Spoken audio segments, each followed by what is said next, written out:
Hi guys, আমার আরেকটি নতুন ব্লগে স্বাগতম। শুভ সকাল, রাধে রাধে।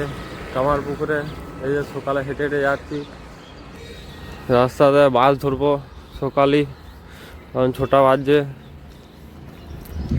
যে ঘর যাব, খুব ঠান্ডা লাগছে সকালবেলাতে, মুখের থেকে ধোঁয়া বেরোচ্ছে।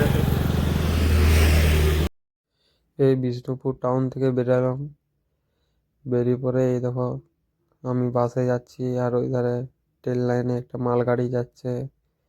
আমার এই জিনিসটা খুবই ভাল লাগে, রাস্তার ধারে যদি ট্রেন লাইন থাকে তাতে ট্রেন বা মালগাড়ি পেরোয়, তাহলে আমার খুবই ভাল লাগে দেখতে। আর এটাও দেখো কত সুন্দর লাগছে দেখতে মালগাড়িতে আবার অরেঞ্জ কালারের তিরপল দিয়ে ঢাকা রয়েছে সব মালগুলো, ওই জন্য আরো ভাল লাগছে দেখতে দূর থেকে। এই মাত্র ঘরকে এলাম, এখন 9:30 বাজছে। এবারে খাবার খাবো, এই যে ধরলাম দিয়ে কচুরি নিয়ে আছি, কচুরি খাবো, পনিরের তরকারি দিয়ে কচুরি। আর এখান থেকে ঘরে মাশরুম নিয়ে আছে, এই যে দুপুরে মাশরুমের তরকারি হবে। খাওয়া দাওয়া করে আবার দোকান যাব।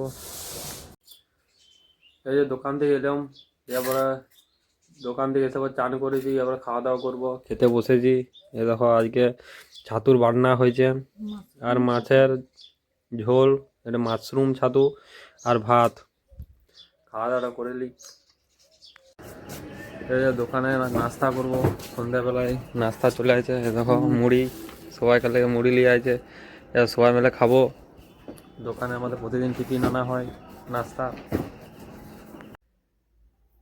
দোকান থেকে ঘর চলে এসেছি, মাত্র খাওয়া দাওয়া করলাম, এরপরে শুয়ে যাব। আজকে আমার ব্লগটা এখানেই শেষ করছি। যদি ভালো লেগে থাকে লাইক সাবস্ক্রাইব ফলো করে দেবে। Good night, by.